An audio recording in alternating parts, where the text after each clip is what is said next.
હક્કી આવાજ ન્યૂઝ ચેનલમાં આપનું સ્વાગત છે। તંત્રની ધોર બેદરકારી ડભોઈના કોકડ ગામે 1 મહિનાથી દિશા સૂચક બોર્ડ અને વળાંકના ચિહ્નો જમીન દોસ્ત વાહન ચાલકો અથવા અધિકારીઓ એસી ઓફિસમાં બહાર નીકળી ક્યારે વિઝિટ કરશે ખરા? રાત્રિના સમયે અજાણ્યા વાહન ચાલકો માટે અકસ્માતનો ભય। ડભોઈ તાલુકાના કોકડ ગામના મુખ્ય માર્ગો પર તંત્રની મોટી બેદરકારી સામે આવી છે। કોકડ ગામ નજીક આવેલા કેટલાક મહત્વના વળાંકમાં ચિહ્નો, સાઇન બોર્ડ અને ગામનું નામ દર્શાવતું મુખ્ય બોર્ડ છેલ્લા 1 મહિનાથી તૂટીને નીચે પડી ગયું છે।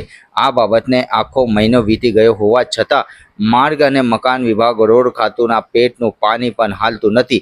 જમીન દોસ્ત થયેલા આ બોર્ડને ફરીથી ઊભા કરવાની તજદીદ કોઈ અધિકારીએ લીધી નથી, જેને કારણે સ્થાનિકો અને વાહન ચાલકોમાં ભારે રોષ જોવા મળી રહ્યો છે। રિપોર્ટ રફીક મંસૂરી,